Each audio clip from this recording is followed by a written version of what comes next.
दोस्तों नमस्कार, मैं मयंक त्रिपाठी आप सभी का एचएम कोचिंग क्लासेस में स्वागत करता हूं। कैसे हैं आप सब दोस्तों। एनसीईआरटी हिस्ट्री सीरीज में आपको पढ़ा रहा हूं और उसी क्रम में आज हम लोग बात करेंगे चैप्टर 5 की राज्य, राजा और एक प्राचीन गणराज्य। यहाँ पे मैं आपको बहुत महत्वपूर्ण चीजें बताऊंगा। आपका बहुत अच्छे से बेसिक कॉन्सेप्ट क्लियर होने वाला है। यहाँ पे आप महाजनपद देखेंगे, जो 16 महाजनपद हैं बौद्ध धर्म के ग्रंथ अंगुत्तर निकाय वहां पे मिलता है कि 16 महाजनपदों का उल्लेख मिलता है वहां पर। तो ये सारी चीजें मैं आपको मैप के माध्यम से बताऊंगा। ठीक, 16 महाजनपद और उनकी राजधानियां। उससे पहले मैं आपको कुछ महत्वपूर्ण चीजें और बताना चाहता हूँ। आपने हड़प्पा काल पढ़ा, उसके बाद पढ़ा वैदिक काल, और आज हम लोग उत्तर वैदिक काल के बारे में देखेंगे। ठीक, वैदिक काल में आप क्या देखते थे कि जो विष और जन था, मैंने आपको बताया था जो विष होता है ग्रामों का समूह, और जो जन होता है वो होता है विषों का समूह। ठीक, मैंने इसकी इसके पहले जो क्लासें हुई हैं उनमें आपको बताया है कि जन को बोलते हैं विषों का समूह। ठीक, और जनों के समूह को क्या, जनपद किसको बोलते हैं? जनों के समूह को। ये जब कई सारे जन मिल जाएंगे तो जनपद बन जाएगा। और महाजनपद कैसे बनेगा? जब कई सारे जनपद मिल जाएंगे। आप इसको फिगर से ऐसे समझ सकते हैं। मान लीजिए ये विष हो गया, ये क्या है? विष। कई सारे विष मिल गए तो क्या बन गया? जन। और जब कई सारे जन मिल जाएंगे तब क्या बनेगा? जनपद। और जब कई सारे जनपद मिल जाएंगे तो एक बहुत बड़ा, जिसे कहेंगे महाजनपद। ठीक, ये सब मिलके क्या बन गया? महाजनपद मिल गया। आशा है आप महाजनपद समझ पा रहे हैं। दोस्तों ये जो विष और जन था ये था वैदिक काल में। कब? वैदिक काल। ठीक, और ये जनपद और महाजनपद ये उत्तर वैदिक काल में आपको देखने को मिलेगा। उत्तर वैदिक काल में आप इसे कह सकते हैं हलचलों का काल। यहाँ पे बहुत ज्यादा हलचल उत्पन्न हुई। हलचल कैसे उत्पन्न हुई? हलचल आप मानेंगे सामाजिक रूप में हलचल उत्पन्न हुई। इससे पहले हड़प्पा और वैदिक से बहुत अलग उत्तर वैदिक हो गया था। सामाजिक रूप से हलचल उत्पन्न होती है, आर्थिक रूप से यहाँ पे हलचल उत्पन्न होगी, राजनीतिक तौर पे यहाँ पे हलचल उत्पन्न होगी। तो ठीक, मैं आपको बारी बारी से बताना चाहता हूँ। जैसे मान लीजिए आर्थिक रूप की बात करें तो ये उत्तर वैदिक काल में क्या हुआ था कि लोहे की खोज हो गई थी। इससे पहले लोहे की खोज नहीं हुई थी। हड़प्पा काल में प्रश्न आता है कि हड़प्पा वासी किस धातु को नहीं जानते थे? आप कहेंगे लोहे को, क्योंकि लोहे की खोज कब हो रही? अब उत्तर वैदिक काल में हड़प्पा, वैदिक, और उसके बाद उत्तर वैदिक काल जो हम लोग आज पढ़ रहे हैं। उत्तर वैदिक काल में लोहे की खोज होती है तो उससे उद्योग धंधे स्थापित हुए। ठीक, आप ऐसे मान सकते हैं कृषि के लिए जो हल होता है, हल नहीं होता है जो जिससे खेत जोता जाता है, तो पहले हल लकड़ी के होते थे जिससे खेत जोतने में बहुत ज्यादा टाइम लगता था। लेकिन अब क्योंकि हल किसका हो गया है? लोहे का हो गया। ठीक, जब हल लोहे का हो जाएगा तो बहुत आसानी के साथ खेत जुत जाते थे, कम समय लगता था, जिससे काम में तेजी आई, आर्थिक विकास हुआ। ऐसे ही आप मान सकते हैं धान के पहले क्या था? बीज छिड़क दिए जाते। धान से क्या होता है? चावल मिलते हैं। तो खेत में धान के पहले बीज छिड़क दिए जाते थे। अब क्या होता है? अब धान का रोपण होता है। रोपण होने लगा। रोपण होने से ज्यादा पैदावार हो गई। जब ज्यादा पैदावार होगी तो आप इसका आयात निर्यात करेंगे। ठीक, तो ये सारी चीजें आर्थिक रूप से हुई। यहाँ के जो राजा थे वो कर वसूलने लगे। इसके पहले जो राजा थे, मैंने आपको बताया था कि ना राजा बड़े बंगलों में रहते थे ना ही कर वसूलते थे। लेकिन उत्तर वैदिक काल में क्या हुआ? राजा कर वसूलने लगे। तो ये सारी चीजें मैं आपको इसी चैप्टर में आगे दे रखी हैं। थोड़ी बहुत चीजें दे रखी हैं, मैंने आपको समझाने की कोशिश की। तो आपने क्या समझा? जो आर्थिक रूप से यहाँ पे हलचल हुई, कर के रूप में हुई, लोहे की खोज के रूप में हुई, कृषि करने के तरीके में हुई। क्यों? रोपण होने लगा। और क्या होने लगा?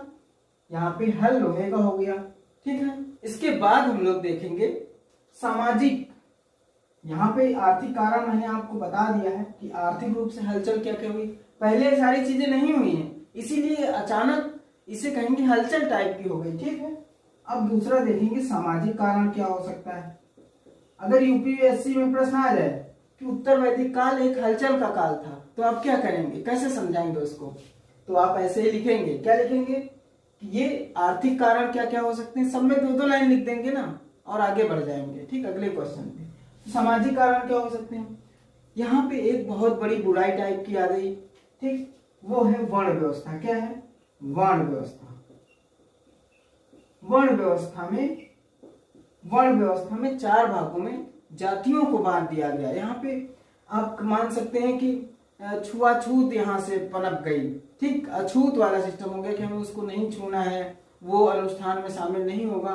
मतलब इस टाइप की जात व्यवस्था हो गई, चार तरीके से बांटा गया। मैं आपको भी बताऊंगा, क्षत्रिय, ब्राह्मण, वैश्य और शूद्र में। तो ये सारी चीजें बहुत जातिवाद कर दिया इन लोगों ने, यहाँ पे शुरू हो गया। इससे पहले नहीं था, लेकिन यहाँ पे उत्तर वैदिक काल में सारी चीजें चालू हो जाती हैं। तो ये वर्ण व्यवस्था बहुत गड़बड़ सिस्टम आ गया था उस समय, आप ऐसे मान सकते हैं। तो सामाजिक देख लीजिए तो सामाजिक तरीके से कैसे चेंजमेंट आ रहा है। महिलाओं की स्थिति लगातार इस समय में गिरती जा रही थी। हड़प्पा जो वासी थे उस समय महिलाओं की स्थिति सही थी। उसके बाद जब आप वैदिक काल में आते हैं तो महिलाओं की स्थिति थोड़ी नीचे आ जाती है, थोड़ी कम पड़ जाती है। ठीक, और उत्तर वैदिक काल में महिलाओं की स्थिति एकदम गिर गई थी, आप ऐसे मान सकते हैं। तो ये दो महत्वपूर्ण मेन कारण आप मान सकते हैं कि सामाजिक स्तर इनका कई सारी चीजें बहुत अच्छी नहीं थी। ठीक, और मैं आपको आगे बताऊंगा। तो आर्थिक और सामाजिक कारण आप समझ गए हैं। आपको मैं राजनीतिक कारण बताना चाहता हूँ। राजनीतिक कारण में क्या हो सकता है? पहले मैंने आपको बताया कि विष जन के रूप में वैदिक काल में लोग रहते थे। ठीक, कबीला था, कबीला से विष बना, फिर जन बना, फिर यहाँ पे जनपद और महाजनपद के रूप में यहाँ पे क्या बनने लगे? राज्य बनने लगे, राजा बनने लगे, राजा बड़े बड़े बनने लगे।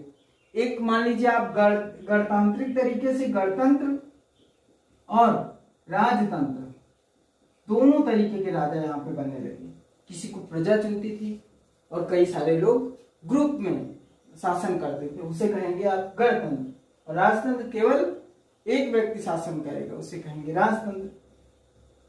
तो जैसे मान लीजिए ये जो वज्य है ना, मैं आपको भी महाजनपद में बताऊंगा, तो यहाँ पे ऐसे ही शासन हुआ करता था गणतांत्रिक रूप में।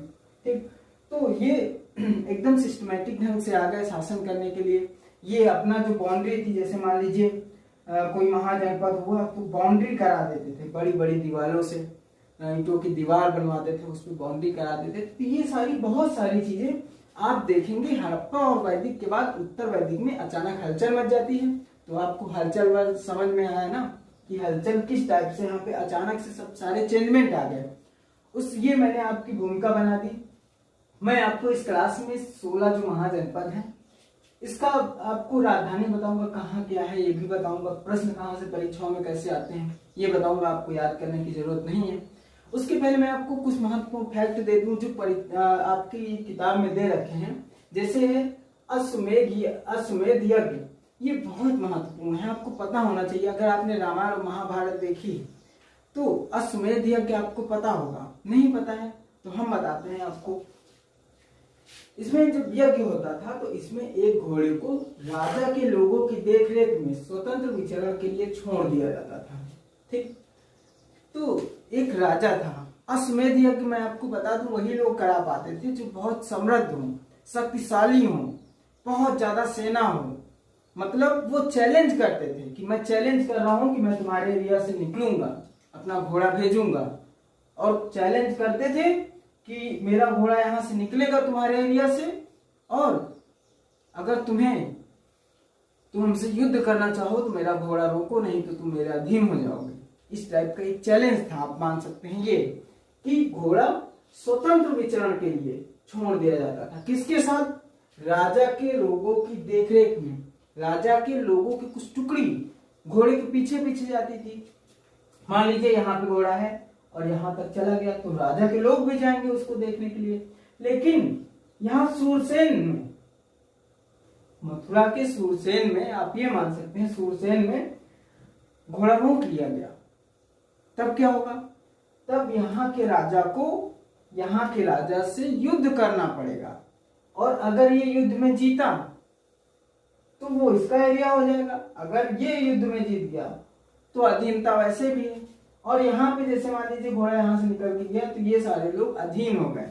फायदा ये होता था कि युद्ध कम होते थे। युद्ध कम कैसे होते थे कि जैसे मान लीजिए दो राज्य हैं, दोनों में आप युद्ध करेंगे तब जीत हार का फैसला होगा। यहाँ पे क्या था कि घोड़ा छोड़ दिया गया, और अगर राजा चाहे अधीन बनना चाहे तो घोड़े से कुछ ना बोले, बस घोड़ा निकल जाए अगले राज्य में चला जाए, तो क्या होता था? युद्ध नहीं होता था, वो राजा अश्वमेध यज्ञ करने वाले राजा के अधीन हो जाता था। आप और इसको अच्छे समझिए, इसमें एक घोड़े को राजा के लोगों की देखरेख में स्वतंत्र विचरण के लिए छोड़ दिया जाता था। इस घोड़े को किसी दूसरे राजा ने रोका तो उसे वहां अश्वमेध यज्ञ करने वाले राजा से लड़ाई करनी पड़ती थी। तो आप ये बात समझ गए कि जब घोड़ा जा रहा है, अगर किसी ने रोक लिया तो जिसने अश्वमेध यज्ञ के लिए अपना घोड़ा छोड़ा है उससे लड़ाई करना पड़ेगा उसको, और लड़ाई में जीतेगा या हारेगा तो युद्ध होगा। अगर उन्होंने घोड़े को जाने दिया तो इसका मतलब यह होता था कि अश्वमेध यज्ञ करने वाला राजा उनसे ज्यादा शक्तिशाली था, और जो घोड़ा नहीं रोकेगा वो उसके अधीन हो जाएगा। आप ये बात समझ गए होंगे। तो अश्वमेध यज्ञ में यही था, मुख्य रूप से यही सारी चीजें थी। और आप किताब बहुत अच्छे से पढ़ा करिए तो कुछ चीजें इस वाली जो छूट भी जाती हैं, कुछ चीजें समझाने वाली नहीं है, तो आप खुद ही पढ़ते हैं तो आप समझ जाएंगे। ठीक, जो बहुत महत्वपूर्ण है, कोई फैक्ट छूटना नहीं। जैसे मैंने इसको पूरा लिख लिया है एनसीईआरटी के तरीके, वो यहाँ पे मैंने लिख लिया। किस लिए लिख लिया? यहाँ पे आपका कोई पॉइंट छूटना नहीं चाहिए। ठीक, अब देखते हैं वर्ण। मैंने आपको बताया कि कैसे सामाजिक परिवर्तन हुए उत्तर वैदिक काल में। ठीक, तो यहाँ पे वर्ण 4 प्रकार के बताए गए हैं। ब्राह्मण, पुरोहित मान सकते हैं आप, क्षत्रिय, शासक बोलते हैं इसको, विश्य या वैश्य, ठीक, और शूद्र। ये 4 प्रकार के, ये एक सामाजिक बुराई आ गई किसमें? उत्तर वैदिक काल में। तो ये 4 तरीके के वर्ण माने गए। ब्राह्मण क्या करता था? वेदों का अध्ययन करता था और अध्यापन करता था तथा यज्ञ करता था। तो आप ये 1 2 3, ब्राह्मण क्या करता था? वेदों का यज्ञ करेगा, माफ करिए, वेदों का अध्ययन करेगा, अध्यापन करेगा और यज्ञ करेगा। ठीक, क्षत्रिय क्या करते थे? युद्ध करते थे और लोगों की रक्षा करते थे। ठीक, क्षत्रिय क्या करेगा? युद्ध करेगा और लोगों की रक्षा करेगा। जो विश्य वैश्य थे ये कृषक होते थे, पशुपालक होते थे, व्यापारी होते थे। आप ऐसे मान सकते हैं, कृषक, पशुपालक, व्यापारी। ठीक, और जो शूद्र होता था तीनों वर्णों की सेवा करता था। ये जो 3 वर्ण थे, मैं उस समय की बात बता रहा हूँ, उत्तर वैदिक काल में जो सामाजिक बुराई आ गई, ये जो 3 आप मान सकते हैं, जो 3 वर्ण थे उसकी सेवा कौन करेगा? ये शूद्र तीनों वर्णों की सेवा करेगा। इसको अनुष्ठान करने का अधिकार ना था। यहाँ पे ये जो शूद्र व्यक्ति थे ये अनुष्ठान भी नहीं कर सकते थे, कोई पूजा भी नहीं कर सकते थे, आप ऐसे मान सकते हैं, यज्ञ भी नहीं कर सकते थे। और ये तीनों ब्राह्मण, क्षत्रिय और विश्य या वैश्य, ये तीनों यज्ञ कर सकते थे और सभी अनुष्ठानों में शामिल हो सकते थे। ठीक, इन तीनों की बात कर रहा हूँ। और जो शूद्र होगा वो शामिल नहीं हो सकता था। ठीक, समझ गया आप? औरतों को भी शूद्रों के समान माना गया, दोनों वेद का अध्ययन ना कर सकते थे। औरतों की भी हालत बहुत बुरी हो गई। वो औरत चाहे इनकी रही हो, चाहे इनकी या इनकी, औरतों को भी साथ भेदभाव किया जाता था। जैसे इनके साथ भेदभाव किया जाता था शूद्रों के साथ, वैसे ही औरतों के साथ भी भेदभाव होता था। न औरतों को किसी अनुष्ठान में जाने देते थे, जैसे शूद्र को नहीं जाने देते थे, वैसे ही औरतों को भी किसी अनुष्ठान में शामिल होने की अनुमति नहीं थी। ठीक, तो ये दोनों शूद्र और औरतें दोनों लोग यज्ञ भी नहीं कर सकते थे, चाहे वो इनकी ब्राह्मणों की पत्नियां रही हों या क्षत्रियों की पत्नियां रही हों, चाहे वैश्यों की पत्नियां रही हों, उनको परमिशन नहीं थी, सिर्फ पुरुष ही करते थे। आप ऐसे मान सकते हैं। उत्तर वैदिक ग्रंथ आपको मैं बताना भूल गया स्टार्टिंग में, सामवेद, यजुर्वेद और अथर्ववेद की रचना कब हुई? उत्तर वैदिक काल में। ठीक, इसीलिए इनको कहा गया है उत्तर वैदिक ग्रंथ। आशा है आप समझ गए। ऋग्वेद की मान सकते हैं रचना कब हुई, तब आप कहेंगे। ठीक, ऋग्वेद वैदिक काल के टाइम का है और अथर्ववेद, यजुर्वेद और सामवेद किस काल का है? उत्तर वैदिक काल का है। ठीक, ऐसे आप समझ गए। तो ये जो पुरोहित और योद्धा होते थे ना, पुरोहित और क्षत्रिय, ठीक, ये वैभवशाली होते थे। उस समय क्या था? ये वैभवशाली। कृषक और पशुपालक और शिल्पकार, ये लोग धनवान होते थे, भैया बिजनेस करते थे। ठीक है, व्यापारी थे एक तरीके से मान सकते हैं। तो व्यापारी क्या होता है? हमेशा धनवान होता है। तो कृषक, पशुपालक और शिल्पकार उस समय धनवान थे। पुरोहित और योद्धा क्या था? वैभवशाली था। और जो श्रमिक था, मछली पकड़ने वाले थे, शिकारी थे, भोजन संग्राहक थे, ये लोग बहुत निर्धन हुआ करते थे उस समय पर। ये बहुत परेशान रहते थे गरीबी के एक तरीके से, क्योंकि ये वर्ग और ये वर्ग सबसे उच्च था उस समय। और ये लोग श्रमिक मजदूरी करते थे, मछली पकड़ते थे, वही खा पी लेते थे और कुछ था नहीं। ठीक, शिकारी, भोजन संग्राहक, ये सारे लोग आप समझ गए हैं। तो ये सारी चीजें हो गई हैं। इसके बाद मैं आपको जनपद के बारे में बताऊंगा और महाजनपद के बारे में बताऊंगा। ठीक, जनपदों का उल्लेख उत्तर प्रदेश में 2 जगह मिला है। एक है मेरठ, यहाँ पे मेरठ है, गुरुदेव है जहाँ मैंने लिखा, यहाँ पे मेरठ है, मेरठ का हस्तिनापुर, और एटा का अतरंजी खेड़ा। मेरठ का हस्तिनापुर और एटा का अतरंजी खेड़ा, यहाँ पे जनपदों के अवशेष मिले हैं। जो दिल्ली है ना, पुरानी दिल्ली, वहां पे भी जनपदों के अवशेष मिले। और इसके बाद समय बदलता है, महाजनपद मिलने लगते हैं। महाजनपद, ये जनपद मिल गए, प्रतिस्पर्धा बढ़ती गई राजाओं के बीच और बड़े बड़े जनपद मिलके एक हो गए और वो बन गए महाजनपद। ठीक, बौद्ध धर्म का जो एक महत्वपूर्ण आप कह सकते हैं ग्रंथ है अंगुत्तर निकाय। ठीक, उसमें वर्णन है इसका कि 16 महाजनपद थे। ठीक, बौद्ध धर्म और ये आप मान सकते हैं महाजनपद काल, ये एक समान माना जाता है 600 ईसा पूर्व। ठीक, 6वीं शताब्दी आप मान सकते हैं, 600 ईसा पूर्व मान सकते हैं। ठीक, तो ये सारी चीजें, प्रश्न भी आता है। मैं आपको बता दूं, जब मैं आपको महाजनपद बताऊंगा तो उत्तर प्रदेश की कुछ महत्वपूर्ण महाजनपद है उत्तर प्रदेश के, आप मान सकते हैं 8 महाजनपद। ये 8 महाजनपद बहुत महत्वपूर्ण है। कुल मिला के 16 महाजनपद हैं, जिनमें सिर्फ 8 उत्तर प्रदेश में ही है। तो आपको इसके बारे में बहुत अच्छे से पता होना चाहिए कि ये 8 कौन से हैं। तो मैं आपको एक एक करके बता रहा हूँ। सबसे पहले आपको बता दूं, चलिए मैं आपको बता देता हूँ। ये जो कंबोज है ना, ये पाकिस्तान का जो, ये भारत के बाहर है। ये दोनों, एक है गंधार, आप मान सकते हैं गंधार का एरिया, एक है कंबोज का एरिया। ये दोनों भारत के पश्चिम में पड़ जाते हैं, आप ऐसे मान सकते हैं। तो ये जो गंधार है, गंधार का एरिया बहुत विस्तृत है। ये जो एरिया है ना, ये पाकिस्तान और अफगानिस्तान की जो बाउंड्री है उसका जो उत्तरी इलाका, वहां पे गंधार पड़ता है। गंधार एक महाजनपद था, उसकी राजधानी थी तक्षशिला। आप ये जरूर याद रखिए, गंधार और उसकी राजधानी तक्षशिला। यहाँ पे कई सारे शासक होंगे जो मैं आपको बाद में बताऊंगा। अभी एनसीईआरटी में फिलहाल आपकी इतना ही है, और ये सारे स्थल भी नहीं है, वो तो मैंने ले लिए। ठीक, सारे महाजनपद नहीं दिए आपके रूप में, लेकिन मैंने आपको बताने के लिए इसको ले लिया है कि आपको अगर थोड़ा बहुत ही याद हो गया, 16 के 16 महाजनपद हैं, अगर आपको 10 भी याद हो गए सिर्फ मैप से, तो जब आप अगली कक्षाओं में पढ़ेंगे महाजनपद के बारे में, तब आपको बहुत अच्छे से तैयार हो जाएगा। तो सबसे पहला आप मान सकते हैं गंधार। गंधार की राजधानी क्या है? तक्षशिला। यहाँ पे राजधानियां बहुत पूछी जाती हैं कि गंधार महाजनपद की राजधानी क्या होगी, आप कहेंगे तक्षशिला। एक है कंबोज।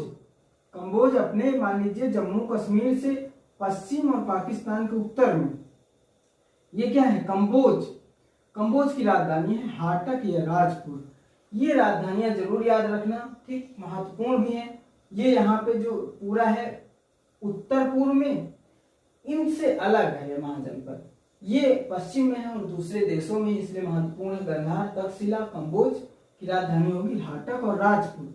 ठीक, सबसे जो साउथ में है, सबसे दक्षिण में, ये बहुत बार प्रश्न पूछा गया है कि सबसे दक्षिण में कौन सा महाजनपद, या पश्चिमी क्षेत्र में, भारत के पश्चिम में कौन सा महाजनपद, इस प्रकार के भी प्रश्न आ जाते हैं।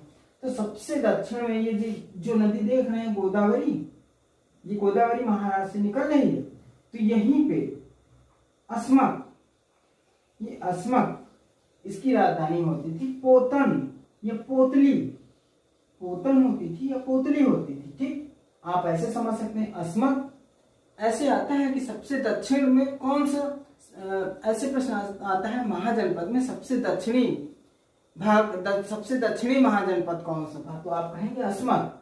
याद कर लीजिए, पूछा गया है। राजधानी है पोतन, पोतली, ठीक।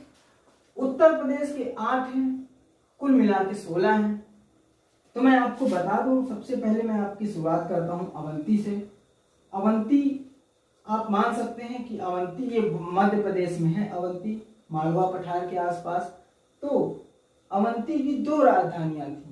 पहली राजधानी थी उज्जैनी, उज्जैनी का मतलब होता है उज्जैन। महिष्मती, एक है उज्जैनी, एक है महिष्मती। उत्तरी है उज्जैनी, दक्षिणी है महिष्मती, ठीक, आप ऐसे समझ सकते हैं। अवंती और उसकी राजधानी समझ लें। और ये उत्तर दक्षिण का मतलब क्या होता था, मतलब 2-2 राजधानियों की जरूरत क्यों पड़ी। जैसे मान लीजिए कोई नदी निकली, एक ये है स्थल, एक ये स्थल, अब इससे नदी निकल गई, तो इसको बना दिया उत्तरी और इसको बना दिया दक्षिणी। तो अगर नदी आ जाती थी, मान लीजिए बहुत बड़ा भूभाग है, बहुत बड़े क्षेत्रफल में है, उसकी राजधानी बहुत मतलब ज्यादा राज्य है उसका, आप ऐसे मान सकते हैं। तो राज्य में कई सारी नदियां हैं और कई सारे पहाड़ हैं, तो उन आधार पर, नदियों और पहाड़ों के आधार पर राजधानियों का डिवाइडेशन हो जाता था, ठीक, डिवाइड कर दिया जाता था। तो उसी प्रकार से ये कर दिया गया कि अवंती की राजधानी होगी उज्जैनी और महिष्मती। पूछा गया है, सारे प्रश्न पूछे गए हैं, इसलिए मैं इसको लेके आया हूं कि अवंती की उज्जैनी और महिष्मती होगी, ठीक। मगध सबसे शक्तिशाली साम्राज्य था, आप मान सकते हैं। जो बिहार का पटना और गया जिला है ना, वहां पे मगध है। मगध की राजधानी है गिरिब्रज और राजगृह। बार बार परीक्षाओं में पूछा गया है, कई सारी बार, चाहे वो जितना छोटा एग्जाम रहा हो, ग्रुप डी से लेके यूपीएससी तक की परीक्षाओं में यहाँ मगध से प्रश्न आए हैं। जैसे महाजनपद में आपको पढ़ा हूं, तो यूपीएससी से प्रश्न आएगा। मैंने आपको उत्तर वैदिक काल, जैसे मैंने आपको बताया उत्तर वैदिक काल की हलचल का काल क्यों कहते हैं, तो मैंने आपको कारण समझाया, सामाजिक, आर्थिक, राजनीतिक और धार्मिक कारण भी थे, ठीक। तो ये चीजें मैं आपको आगे भी बताऊंगा। धार्मिक कारण आपको मान लीजिए बताना भूल गया। धार्मिक कारण यहाँ पे कई सारे जो वेद के प्रकार लिखे गए हैं, यही है धार्मिक कारण, ठीक। तो ये हो गया मगध बता दिया, मगध की राजधानी गिरिब्रज और राजगृह।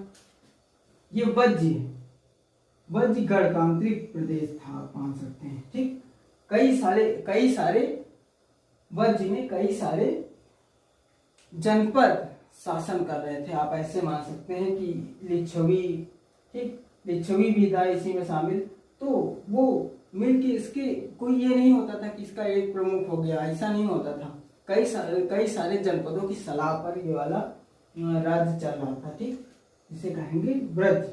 वज्र की राजधानी होती वैशाली, ठीक, बिहार में वैशाली है, तो वज्र प्रदेश की राजधानी होगी वैशाली, ठीक। ये महाजनपद है, मगध भी, ये सारे महाजनपद मैं आपको बता रहा हूँ। आपका ये अंग बचा है ये अंग बहुत महत्वपूर्ण है। जो बिहार का सबसे पूर्वी एरिया, प्रश्न आता है कि जो सबसे पूर्वी महाजनपद है वो कौन सा होगा, आप कहेंगे अंग। अंग की राजधानी है चंपा, भागलपुर के आसपास, ठीक। तो अंग और उसकी राजधानी चंपा।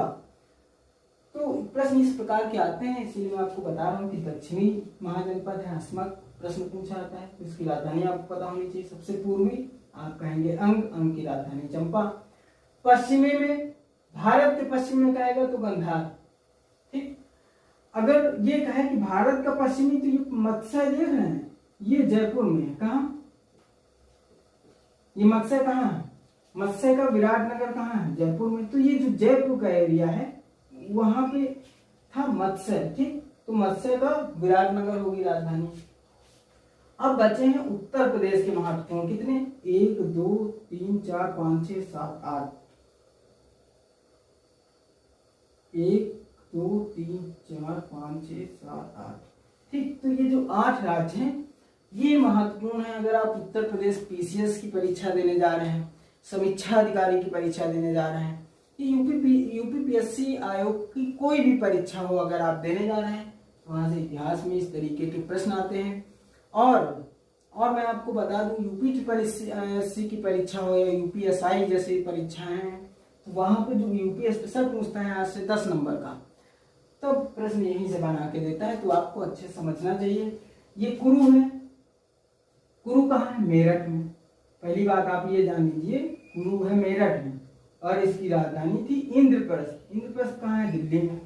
ठीक, कुरु हो गया उत्तर प्रदेश का मेरठ। क्या होगा? मेरठ यानी कि उत्तर प्रदेश। तो पहला हो गया क्या? कुरु, और उसकी राजधानी थी इंद्रप्रस्थ, महाजनपद। ठीक, अगला है कौशल।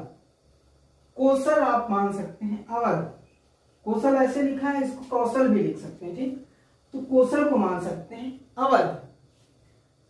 कौशल की राजधानी होती थी श्रीवस्ती या अयोध्या। यहां पे भी कौशल आप मान लीजिए, यहाँ पे सरयू नदी बहती थी। ठीक, तो इसको 2 भागों में बांट दिया गया, 2 राजधानियां बना दी गई, एक श्रीवस्ती बनाएगी, एक अयोध्या बनाएगी। आपसे प्रश्न आएगा कौशल की राजधानी क्या है, आप कहेंगे श्रीवस्ती या अयोध्या। ठीक, ऐसे करेंगे। तो ये हो गया कौशल। दूसरा महाजनपद ये पंचाल। पंचाल देख रहे हैं? पंचाल कहाँ है? बरेली, फर्रुखाबाद। ये बरेली और फर्रुखाबाद के एरिया में पड़ता है पंचाल। तब का नाम था पंचाल, आज का नाम है बरेली फर्रुखाबाद का जो एरिया है। ठीक, तो पंचाल का जो राजधानी थी वो थी काम्पिल। क्या थी? काम्पिल। आप लिख लीजिए कि पंचाल की राजधानी थी काम्पिल। इसी प्रकार के प्रश्न पूछता है, सरल प्रश्न नहीं पूछता है। जैसे काशी, काशी की राजधानी क्या थी? नहीं पूछेगा। पूछेगा पंचाल कहाँ पे पड़ता है, आप कहेंगे बरेली या फर्रुखाबाद ऑप्शन में आएगा। पूछेगा पंचाल की राजधानी क्या थी, आप कहेंगे काम्पिल। ठीक, तो ये तीसरा हो गया, तीसरा महाजनपद हो गया उत्तर प्रदेश का। ये जो चेदी है, क्या लिखा है? चेदी, ये चौथा। तो चेदी कहाँ पे है? बुंदेलखंड एरिया में। उत्तर प्रदेश के बुंदेलखंड एरिया में महाजनपद का नाम है चेदी। और चेदी की राजधानी थी शक्तिमुक्ति। क्या थी? शक्तिमती। क्या थी? शक्तिमती थी। कभी कभी केवलमती आ जाता है परीक्षाओं में, चेदी की राजधानी के रूप में केवलमती आ जाता है, तब आप क्या करेंगे? मती। और अगर शक्तिमती आ जाए तो क्या करेंगे? शक्तिमती करेंगे। तो आप इनको मैप भी बना के लिखिए और टेबल भी बना के रखिए। उत्तर प्रदेश के पहले 8 लिखेंगे, फिर दक्षिणी लिखेंगे, पूर्वी लिखेंगे सबसे, और भारत के पश्चिम वाले लिखेंगे। तो ये सारे आपको अपने आप याद हो जाएंगे। तो चेदी की राजधानी क्या होगी? शक्तिमती होगी। ये आपका सूरसेन की राजधानी क्या होगी? मथुरा। ये आप आसानी, सूरसेन कहाँ पे है? मथुरा में है, और इसकी राजधानी भी क्या थी? मथुरा थी। ये आपको आसानी के साथ याद हो गया होगा, सूरसेन, उसकी राजधानी मथुरा। ऐसे ही ये जो वत्स देख रहे हैं ना, वत्स, ये है आज का इलाहाबाद। वत्स क्या है? आज का इलाहाबाद। और वत्स की राजधानी थी कौशाम्बी। इलाहाबाद से जब आप कानपुर की तरफ निकलेंगे तो रास्ते में कौशाम्बी पड़ेगा। ठीक, रास्ते की बात कर रहा हूं, मैप में हो सकता है थोड़ा इधर उधर हो। तो वत्स इलाहाबाद है आज का, और वत्स की राजधानी क्या थी? कौशाम्बी थी। तो आप ये भी समझ गए, ये कौन सा नंबर होगा? 6 नंबर हो गया। ठीक, 7वां हम देखेंगे काशी। ये भी प्रश्न परीक्षा में पूछा गया, ऐसा नहीं पूछा गया है, क्योंकि आपको गुमराह करने के लिए प्रश्न दे सकता है कि काशी की राजधानी थी वाराणसी, बनारस, ऐसे दे सकता है, तब आप डाउट में आ सकते हैं। तो काशी की राजधानी क्या थी? वाराणसी। ठीक, सीधे वाराणसी आप सही करेंगे। और 8वां महाजनपद है उत्तर प्रदेश का मल्ल। ये मल्ल महत्वपूर्ण है। मल्ल की राजधानी होगी, ये मल्ल है कहाँ? पहले आप देख लीजिए, देवरिया में।